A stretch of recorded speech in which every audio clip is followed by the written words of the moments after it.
Antes de comenzar a hacer la presentación de nuestro expositor del día de hoy, los que son del curso de medicina estomatológica, recuerden que desde ahora tienen que comenzar a escribir su nombre para registro de la asistencia.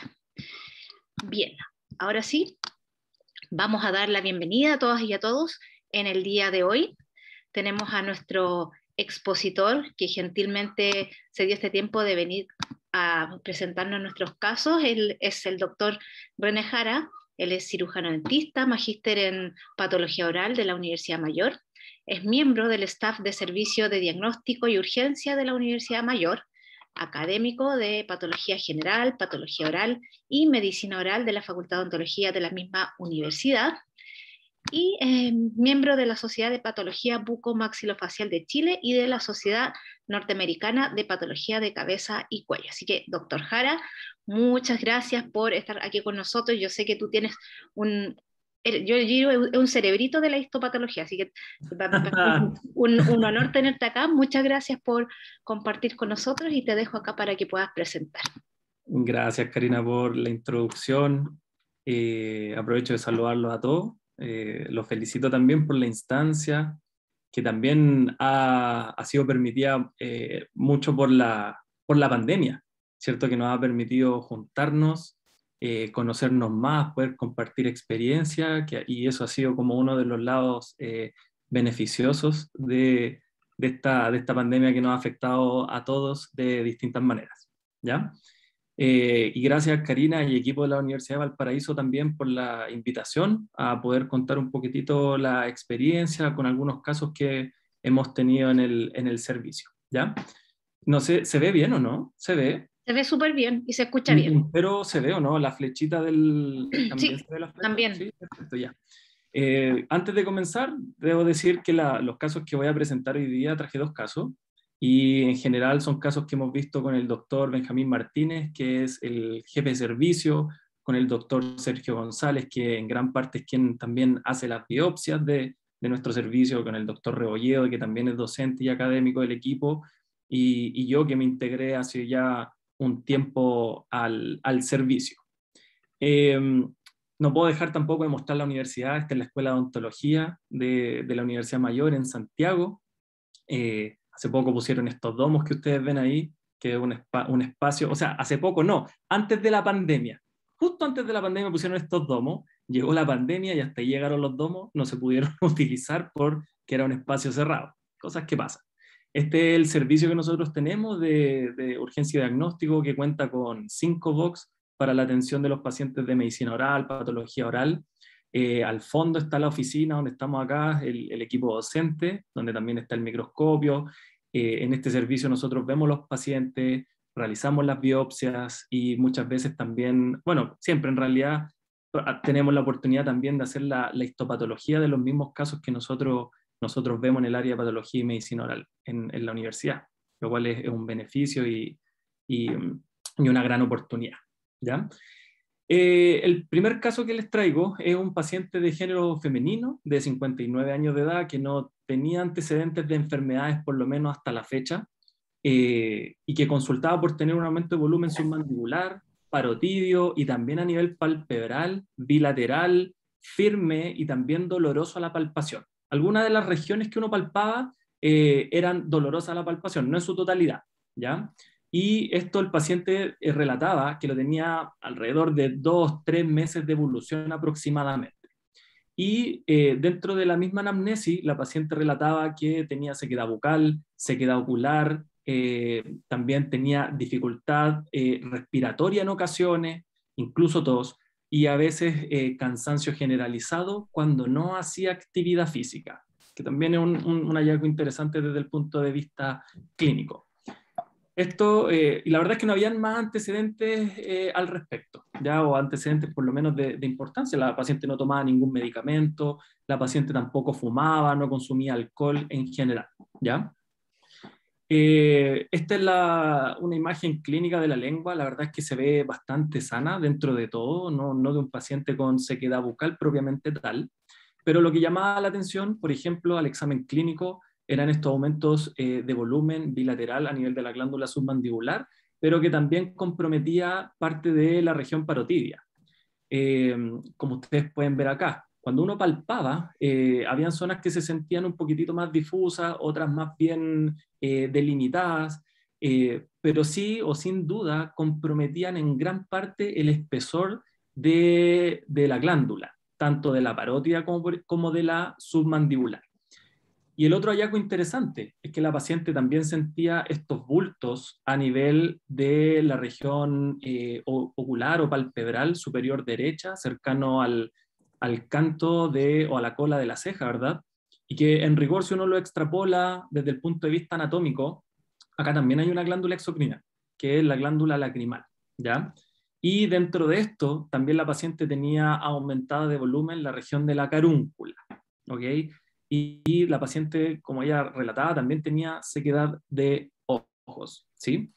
Eh, la verdad es que cuando nosotros evaluamos el cuadro clínico, surgieron varias hipótesis diagnósticas en ese momento. Y aquí, Karina, si me lo permiten hacer un stop, no sé qué es lo que piensan hasta el momento. Yo sé que no hay mucha información clínica, están las fotos, es lo que había en ese momento, por lo menos con el paciente. Sí, veamos ahí qué opinan, si pueden opinar en el chat o activar los micrófonos. Eh, Ricardo, no sé si quieres opinar algo tú o alguno de nuestros residentes. Veremos un poco los comentarios de los chicos. Sí, porque nosotros a lo mejor Bueno, ya... esperamos nuestros comentarios que esperamos son principalmente los de nuestros residentes. De Daniela y Felipe, a ver qué les parece, no se sientan presionados. No sientan la presión, pero abran los micrófonos. No, pero la cuestión es bien clara, o sea, en el fondo es hacia dónde orienta el diagnóstico, o sea, no, más que pegarle al diagnóstico exacto, Exacto. ¿ya? Es hacia dónde orienta, ¿no es cierto?, las características clínicas y que ha presentado el doctor Jara, ¿ya? Eso es lo importante, ¿ya? O qué otras preguntas le harían o qué otras cosas harían, ¿no es cierto?, o indagarían de la clínica o o de exámenes complementarios, tal como dice acá, conducta clínica, para hacia dónde deberíamos orientarnos. ¿Ya? Sí. Y aquí pregunta Daniela, si nombraste cómo estaba el flujo salival, si estaba alterado o tenía problemas articulares. La paciente por lo menos relataba la sensación de boca seca, o sea, serostomía. Dentro del examen clínico, la mucosa en general, la verdad es que se veía bien humectada. Ya no tenía los típicos signos de hipocialia, por ejemplo, pero la paciente sí relataba que tenía sensación de boca seca, sensación de ojo seco. La verdad es que en ese momento no hicimos, por ejemplo, flujometría para ver directamente si es que estaba disminuida el flujo salival. Por lo menos en ese momento no lo encontramos necesario aún, ¿cierto? Y dentro de problemas articulares, la verdad es que no. La paciente no relataba problemas articulares, simplemente más bien el tema del cansancio que de repente tenía la paciente sin hacer mayor actividad física dentro de su vida cotidiana. En la casa, por ejemplo, a veces se sentía cansada, cuando salía a caminar incluso aún más. Acá Natalia pregunta o propone como síndrome de Sjögren.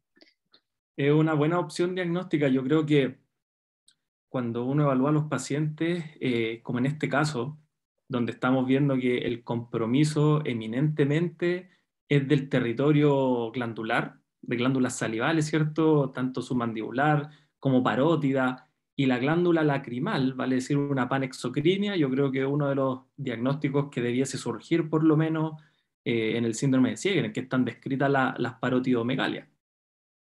No sé Claro, si hay algún otro comentario. no hay, pero sí el cansancio que dices tú es lo que llama la atención y cuando tenemos un paciente que se cansa mucho podríamos pensar que puede ser por dos causas. Muchas veces quizás podría ser una anemia que podría estar ahí media oculta o a lo mejor podría haber por otro lado, que muchas veces eso se relata en algunos linfomas.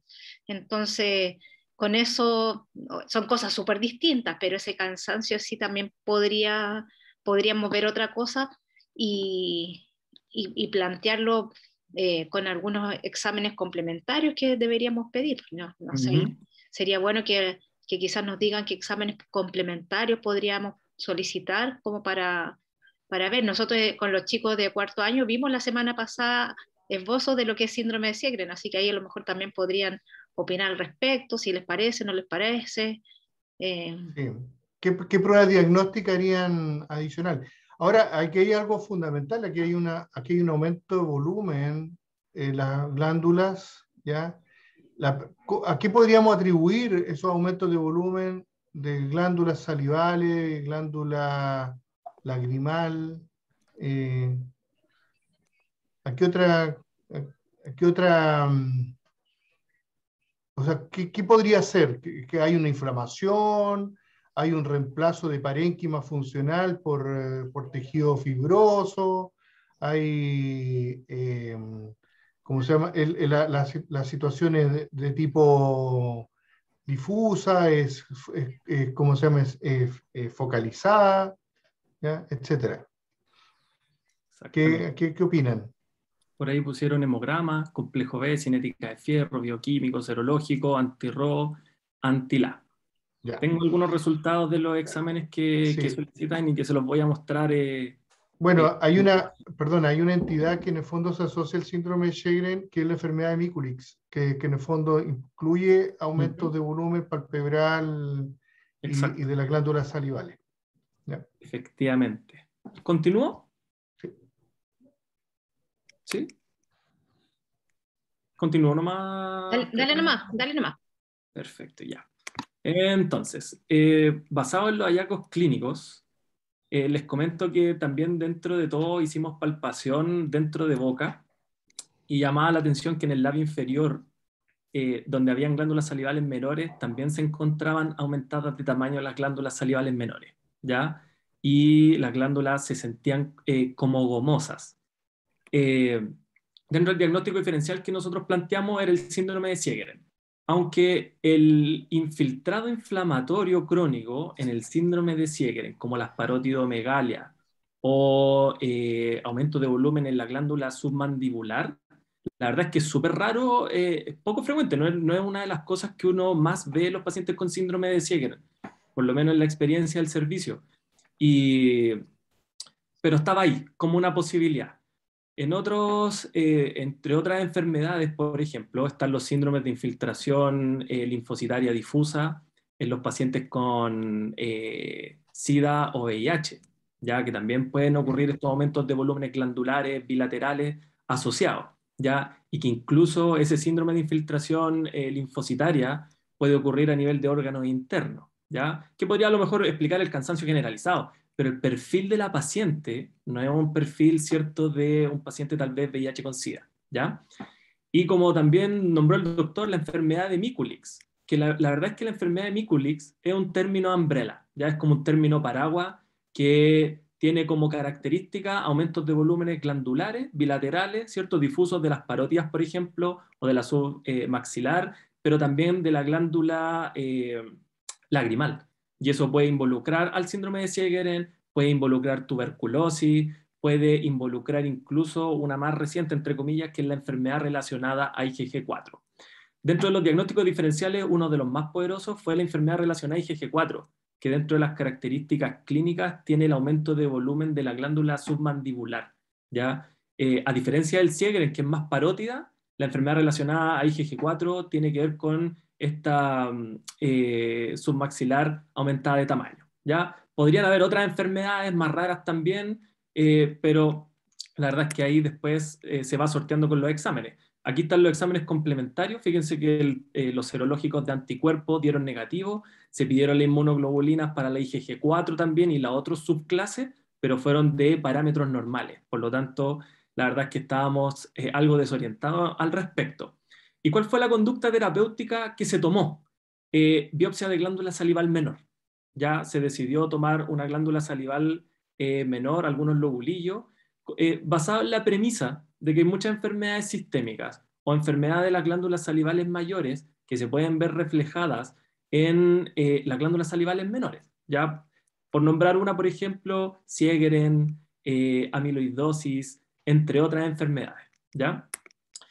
Y esto fue lo que encontramos en la biopsia de glándulas salivales menores. Fíjense que a nivel de la derecha está el parénquima glandular, que está prácticamente atrófico. Lo único que yo alcanzo a ver es algunos ductos de la glándula salival y algunos adenómeros o acinos mucosos que están bastante pequeñitos y atróficos. Y lo que llama la atención es un infiltrado inflamatorio predominantemente crónico, ¿ya? Pero es un infiltrado inflamatorio crónico bien particular porque tiene la formación de estas estructuras redondeadas que uno ve acá, con la formación de estas células gigantes multinucleadas, ¿ya? Un patrón de inflamación crónica granulomatosa, con células gigantes multinucleadas, rodeadas por un collarete de linfocitos, entre otras cosas. Fíjense que algunos de los granulomas ya presentaban un centro eosinófilo, que tal vez recordaba un poquitito como un centro de necrosis, ¿ya? Otros no tanto, y lo otro que llamaba la atención es que son granulomas bastante limpios, en el sentido que son granulomas bien formados, que tienen un collarete de linfocito medio escaso, pero bastante delgado, y que tienen un exterior más fibroblástico bien delimitado, ya que son como granulomas limpios y bien formados, que tal vez es un poquitito característico de ciertas entidades, ¿ya? Y tal vez no tanto de aquellas infecciosas. Fíjense que ahí están los fibroblastos periféricos, más los histiocitos periféricos y algunos epitelioideos que se van formando alrededor de estos granulomas. Y la presencia de estas células gigantes multinucleadas, que esto por lo menos acá tienen un centro en herradura, pero el centro parece un poquitito medio lipídico, ya como con algunas vacuolas. No puedo decir que son células gigantes tipo tutón, porque no lo son, la verdad, pero sí llamaba la atención este tipo de células gigantes en el contexto, ¿cierto?, de una inflamación crónica granulomatosa, que todavía, en realidad, al momento no se sabía si era necrotizante o no, por los hallazgos que tenía. Entonces, vuelvo a preguntar, no sé, aquí ya un poquitito como era más de histología para los residentes, tal vez, o qué opina la doctora y el doctor al respecto. Sí, no veo muchos centros de necrosis, tal como planteas tú. Habría, o sea, siempre puede ser una tuberculosis, pero me da la impresión de que apunta más hacia la sarcoidosis más que la tuberculosis. ¿Ya? Daniela también opina lo mismo, sarcoidosis. Sarcoidosis, perfecto. Continúo. Sí, ¿Sí? dale nomás. Se hicieron algunos exámenes complementarios justamente basados en lo de una inflamación crónica granulomatosa, que yo creo que es imperante, ¿cierto?, descartar la presencia de algunos microorganismos, como por ejemplo con tinción de Zell-Nielsen. Actualmente hay algunas técnicas inmunistoquímicas bien buenas para detección de bacilos, pero el Zell-Nielsen fue negativo. Ya también se le hizo el test el PPD o el test de Mantoux, que también fue negativo, pero basado en los hallazgos histopatológicos y también orientando en el diagnóstico que se acaba de comentar de sarcoidosis, se pidió la enzima convertidora de angiotensina, la cual estaba sobre el rango normal, ¿ya? Que también es algo indicativo de este contexto. En lo mismo, se solicitó una radiografía de tórax, donde ustedes ven y también cómo se informa abajo, que habían áreas extensas de vidrio o patrón en vidrio enmerilado, de distribución bilateral, cercano en la región del ilio, con algunas linfadenopatías también dentro del parénquima, y hartos puntitos ciertos que son más hiperdensos dentro de este TAC de tórax. Y el diagnóstico final fue efectivamente una sarcoidosis pulmonar y extrapulmonar, pero esto en el contexto de una afección primaria de pulmón que probablemente secundariamente estaba afectando también las glándulas salivales. ¿Qué es lo que es la sarcoidosis? Enfermedad inflamatoria crónica, multisistémica, súper rara, que también es de etiología bien desconocida, que tiende a afectar a los pulmones y ganglios linfáticos mediastínicos o linfonodos mediastínicos prácticamente en el 90% de los pacientes, ¿ya? Esta afección pulmonar es la que genera prácticamente la mayor morbilidad y mortalidad asociados con la sarcoidosis. Y esto tiene un poco relación con el cansancio que presentaba la paciente o que relataba, ya, o sea, compromiso pulmonar, pérdida de la capacidad ventilatoria, ¿cierto? Intercambio gaseoso, que en el fondo determina que el paciente se canse más rápido, ¿ya? Interesantemente, según algunas literaturas, casi el 10 o el 15% de los casos se podrían presentar en cabeza y cuello, ¿ya? Pero no de forma primaria, sino que también de forma secundaria, y menos frecuente siendo solo primarios de glándulas salivales, ¿ya? Y cuando afecta a las glándulas, tanto las salivales como las lacrimales serían las frecuentemente comprometidas. Dentro de otros artículos se sugiere como diagnóstico los hallazgos clínicos, ya como por ejemplo el compromiso pulmonar, radiográficos, también a nivel del tórax, y los serológicos, principalmente asociados a la enzima convertidora de angiotensina, ¿ya? Sobre todo cuando son pacientes que tienen un compromiso primario pulmonar, considerando que la ECA, ¿cierto?, se sintetiza a nivel del pulmón. Ya hay un proceso inflamatorio crónico que tenga alteración en el parénquima pulmonar, induce, por ejemplo, a la secreción de esta enzima que puede ser detectada a nivel a nivel serológico, pero que no aparece en otras condiciones inflamatorias del pulmón. Por ejemplo, no aparece en tuberculosis pulmonar ni otras, ¿ya? Entonces ahí hay algo bien interesante que evaluar en estos pacientes. Y que histopatológicamente se caracteriza por inflamación crónica granulomatosa. Este es un artículo que traje de una sarcoidosis de glándula parótida. Se hizo un estudio de algunos casos. Fíjense que eran 345 casos de sarcoidosis en general, y 7 pacientes tenían afección de la glándula parótida, ya con una edad media de 44 años, que más o menos andaba en el rango de esta paciente que tenía 50 y tanto.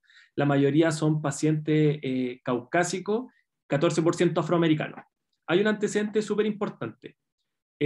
Los pacientes caucásicos tienen menos manifestaciones que los pacientes afroamericanos.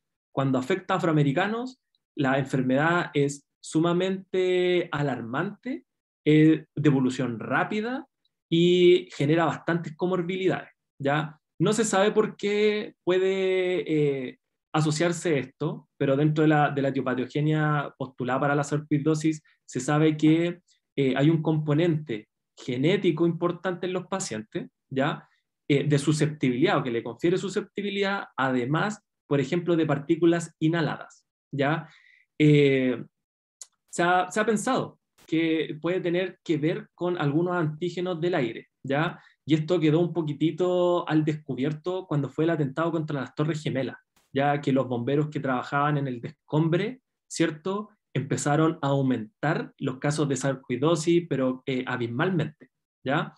Y lo otro que tiene que ver es que los pacientes caucásicos, las sarcoidosis tienen larga evolución, ya podrían partir a los 20 años, recién se manifiestan a los 40, y puede haber compromiso pulmonar muy tempranamente, pero sin manifestaciones clínicas, y los pacientes ya empiezan a tener manifestaciones cuando ya tienen un daño un poquitito más avanzado, fibrosis pulmonar, dentro de otras cosas, ¿ya? La mayoría de los pacientes en este estudio que tenía compromiso de glándula salival tenía también compromiso pulmonar, y solo un caso, fíjense, tenía sarcoidosis parotidia primaria, ¿sí?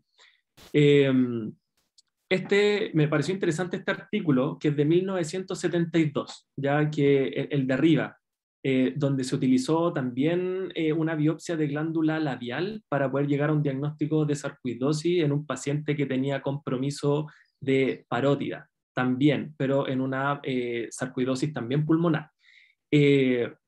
Interesantemente, este artículo postula también la utilidad de esta biopsia de glándula salival en el contexto de la sarcoidosis, sobre todo en el contexto de que se publicó en 1972. No sé si por ahí lo saben o lo recuerdan. En 1968, Crinsham y Mason publicaron el artículo de biopsia de glándula salival para los pacientes con síndrome de Sjögren. Entonces, un par de años después le toman la utilidad, por ejemplo, para el diagnóstico de sarcoidosis. Actualmente también hallazgo de amiloide dentro de las glándulas menores, por ejemplo, hablan de pacientes que pueden tener sarcoidosis primaria o sarcoidosis secundaria en otros órganos, como por ejemplo a nivel cardíaco u otros órganos, ¿ya? Dentro de otro artículo también del rol de esta glándula, de esta biopsia de glándula, casi el 50% de los casos la biopsia de glándula salival menor fue diagnóstica. Eso abre la posibilidad